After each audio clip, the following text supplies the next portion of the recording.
تنگ دستی کو دور کرنے کا بہترین وظیفہ، یعنی رزق میں برکت کا کمال وظیفہ، اور یہ وظیفہ میرا آزمایا ہوا ہے۔ میں نے جس کو بھی یہ وظیفہ بتایا ہے اسے فائدہ ہوا ہے، اس لیے میں نے یہ مناسب سمجھا کہ آپ کو بھی یہ وظیفہ بتا دیتا ہوں۔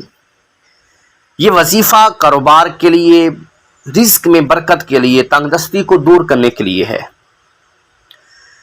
وظیفہ یہ ہے کہ یا مسبب الاسباب،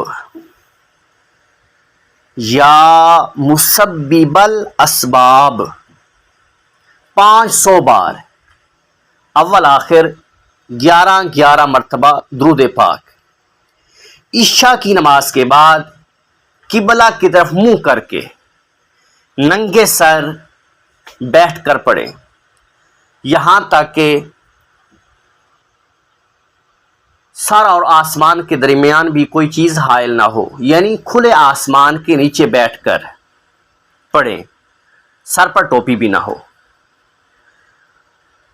یہ وظیفہ آپ شروع فرما دیں اور روزانہ کریں، انشاءاللہ بہت جلد تنگ دستی دور ہو جائے گی اور رزق میں برکت ہی برکت ہوگی۔